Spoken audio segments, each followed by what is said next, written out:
The story unfolds in a cold, wind-battered stretch of frontier land, tucked beyond the reach of town gossip or modern machines. The sky is bruised in shades of ash and copper. Sunlight rarely breaks through the dust. It is late autumn, but winter breathes just around the bend.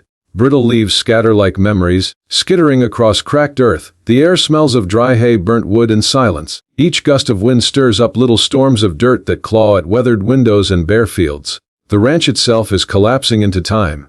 An old two-story house stands stubbornly against the wind, with shuttered windows, a slanted roof, and paint stripped to the bone. A rusted windmill creaks endlessly, its spinning blades groaning like ghosts caught in a loop. The wooden fence moans in protest, boards warped by sun, frost, and sorrow. The barn leans like an old man tired of standing. There's no livestock now, only silence, and the fading memory of hooves that once danced in the dust. It's a place not on any map anymore, where time seems to hold its breath, and where grief has found a permanent home. Elias Granger is a man shaped by fire and silence. Once a father, once a husband, once a man with laughter in his bones. But now he is a shell wrapped in denim and dust. His face is deeply lined not just by age but by winters spent alone. His eyes are hollow yet watchful, like someone always listening for footsteps that will never return. 10 winters ago a fire claimed his world, his wife Margaret, and his young son Jacob, taken in a blaze that devoured the house while Elias was miles away, mending a broken fence. He carries the guilt like a second skin. He never rebuilt that part of the house.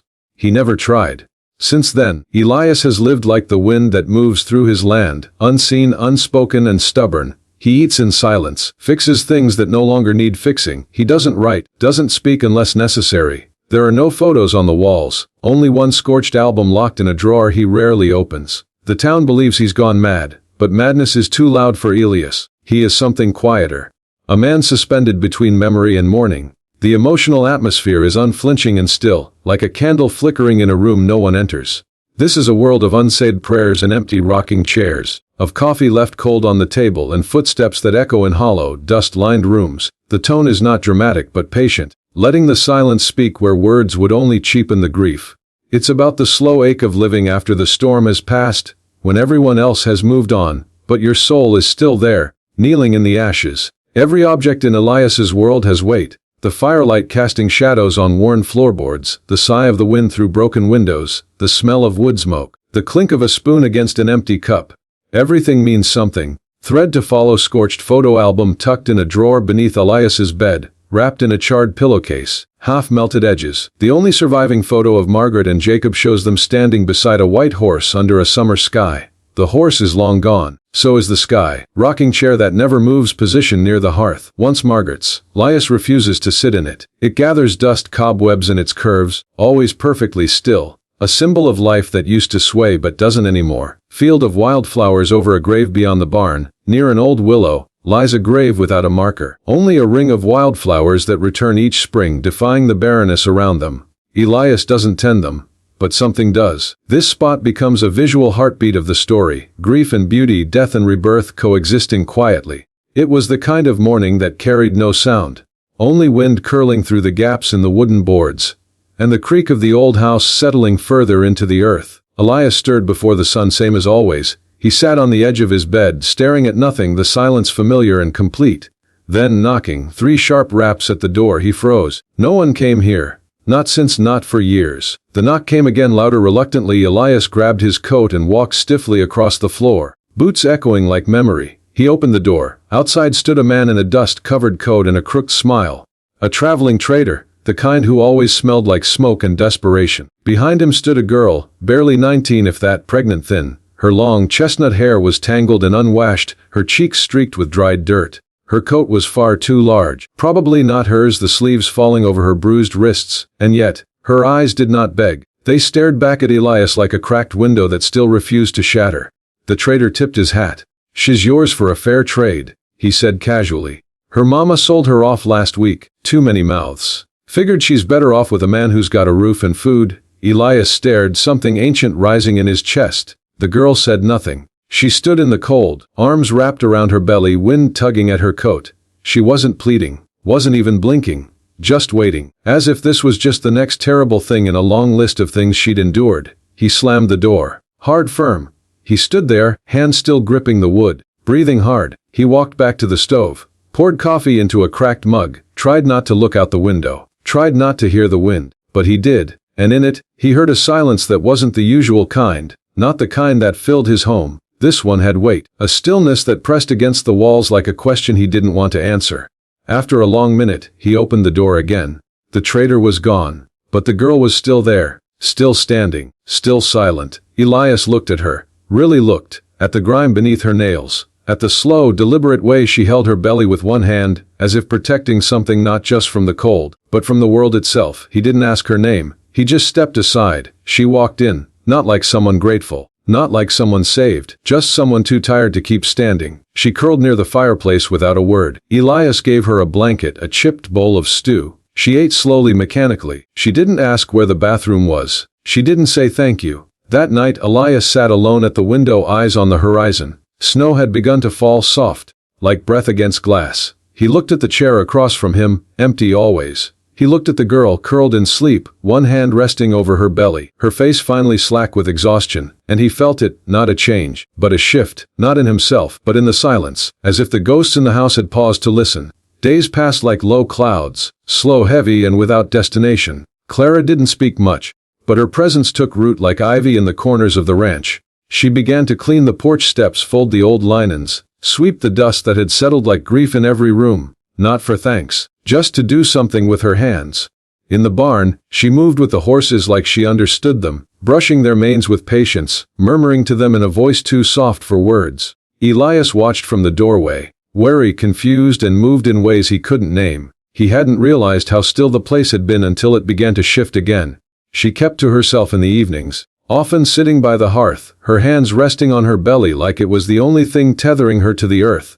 One night, Elias passed the hallway and heard her humming softly to the unborn child, a lullaby, faint, familiar. He froze. It was a tune his late wife used to sing to their boy long before the fire, long before the silences swallowed the house whole. He didn't say anything, but the next morning he left something on the foot of Clara's cot, a coat, old, faded blue wool, his wife's, folded neatly. A quiet offering from a man who had no words left for comfort. When Clara emerged from the room that morning, she wore the coat without comment, just walked past him and out into the cold with a broom in one hand. That was how they spoke, not with mouths, but with gestures carved from grief and necessity. Clara had nightmares sometimes, harsh ones. Her screams cracked through the midnight hush like lightning across dead fields. Elias never knocked. He never asked. But he'd leave a glass of water by her door, sometimes a blanket. She never thanked him. But the next day the glass would be empty, the blanket folded neatly back on the chair. Over time their conversations began, not deep ones, not about pasts, but fragmented exchanges like broken fence posts still holding the line. Storms coming, Elias would say, watching the sky. I fed the calves, Clara would reply, brushing hay from her coat. The house began to shift in small, imperceptible ways. A baby crib appeared in the corner of the bedroom, hand carved with trembling care. Clara swept the barn with a rhythm that felt almost like music. One morning a pie cooled on the window ledge, filling the air with a sweetness Elias hadn't smelled in a decade. One evening, as the sun began to bleed into the earth, Elias noticed Clara missing from the house. He found her by the creek. She sat on the bank, knees drawn up to her chest, her face buried in her arms. Her shoulders shook with something deep. Not loud crying, but the kind of weeping that comes from the center of the soul. The kind that only happens when you believe no one's looking. Elias didn't speak. He simply walked over and sat beside her, leaving space between them. Enough space for respect, enough for grief. The creek flowed quietly, leaves rustled above. The wind pressed gently against their coats. They sat like that for a long time. Two broken souls side by side, not sharing burdens, but not carrying them alone anymore either. It was the closest either of them had come to prayer in years. When they returned to the house, the fire was nearly out. Elias stoked it back to life. Clara handed him the kettle without asking, and in that small, flickering room, a new kind of silence was born, not empty, not haunted, just still, like a field finally ready for seed. The storm came in human form. One morning, as frost clung stubbornly to the windows and the cattle breathed fog into the morning light, a wagon pulled up the long, dead road. Clara was feeding the chickens. Elias was splitting wood. The woman who stepped out looked nothing like Clara, but the eyes, sharp and hollow, held the same history. Clara's mother, if she deserved the word. She wore a thin smirk, smug in her posture, carrying nothing but a purse and poison in her voice. Said she'd heard a whisper in town. Elias Granger still alive, sitting on a prime piece of ranchland, unclaimed, untapped. She looked at Clara like a thing she'd once owned and now wanted back. or wanted paid for. You got something of mine, she said, cocking her head at Elias. Girl don't mean much to me, but if you're keeping her, it's gonna cost you. Elias stood still, his axe frozen mid-air, his breath clouded before him. You'll leave this place? He said flatly. No, the woman scoffed, threw one more insult toward Clara, something low and dirty, then turned and left, laughing like a crow as her wagon disappeared into dust. Inside the sometimes life doesn't knock, it arrives as a storm, and if you're lucky it stays as a song. House. Clara stood silent, her hands clenched tight. I shouldn't have come here, she whispered, her voice a thread. She's right, I don't belong anywhere. I thought for a while I did, but I don't. Elias didn't answer. Couldn't. The words felt like ash in his throat. That night the wind howled low across the land. The fire crackled in protest, and when Elias woke before dawn, the house was colder than usual. Clara was gone. On the small table beside her cot, a folded piece of paper sat like a gravestone. You gave me peace. That's enough. Clara. The silence returned, like it had 10 winters ago when his wife had slammed the door, her boots crunching across snow, never looking back. That memory, that day, came crashing into the present like a wave. Elias standing too still, saying too little, watching too late. Not this time. He saddled his horse with trembling fingers. The cold bit his skin, but the fire inside burned hotter. The trail was barely visible beneath the falling snow, but Elias knew the land, and he knew where someone would walk if they were trying to vanish. He found her just as the sun peeled over the hills, casting gold across the frozen world. She was walking slow, hunched against the cold, one hand on her belly, the other clutching the coat he'd given her. Her boots were soaked, her lips blue. He stopped a few paces behind. She didn't turn. I ain't going back, she said softly, voice shaking. I'll find another place. Elias dismounted slowly. The snow crunched beneath his boots. I buried everything in that fire, he said, his voice low and rough. My wife, my son, my hope. I let the world rot because I thought it died with them. Clara finally turned. Her eyes were red. The snow clung to her lashes like frost on brittle leaves. But then you showed up, Elias continued, and you brought something back. Not them, not the past, but breath and life. Something I didn't know could still grow in me. He stepped closer. If you leave, you take it all with you. Silence fell like snow between them.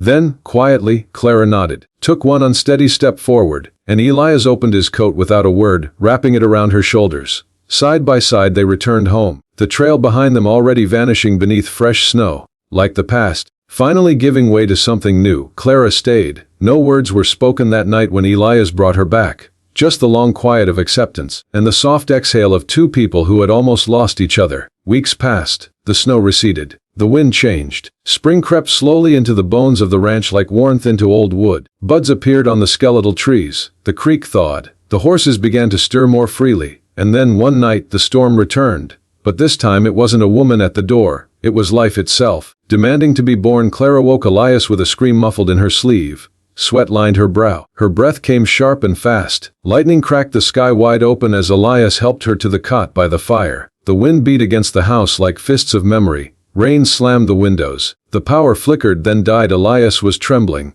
His hands, those same hands that had buried his family a decade ago, now hovered above Clara like a prayer he was too afraid to speak. But Clara gripped his wrist, looked into his eyes. Stay with me, she whispered. He did. He boiled water, tore linen, whispered the same calming words he once used with frightened foals in the barn. Hours passed like lifetimes. The storm outside roared, but inside that house, inside that once empty place, life fought its way through pain. And just before dawn a child's cry broke the silence, not mournful, not lost. But Elias caught the baby in shaking hands, his breath caught somewhere between a sob and a gasp. His cheeks wet, not from the rain, his heart pounding like it hadn't in years. Clara was pale, exhausted, but smiling. Her eyes found Elias's, and for the first time they didn't look lost. They looked like home. He wrapped the baby, a girl, in one of his old flannel shirts, carried her like glass, like fire, like she was made of all the things he thought had died with his wife and son. And as the sun finally breached the horizon, painting gold across the drenched world, Elias stood in the doorway. The storm had passed. The windmill creaked. Birds returned to the trees, tentative but present. Clara sat nearby, wrapped in a blanket, her hands folded over her lap, her hair wild, her eyes soft. No music played, just the chirp of birds, the crackle of fire, the gentle breath of a newborn nestled against an old man's chest. Later that day, Elias carried the baby to the porch, sat down in the rocking chair that hadn't moved in a decade. Clara joined him, resting her head against his shoulder. In the distance across the field, wildflowers had bloomed again. The same field where a stone cross stood weathered by time, the resting place of his wife and son, now softened by color, by life, by things that refused to die. The camera would pull back slowly. 2 figures and a child sitting still in the hush of morning, as the wind brushed past them like a blessing. Sometimes, life doesn't knock, it arrives as a storm, and if you're lucky it stays as a song.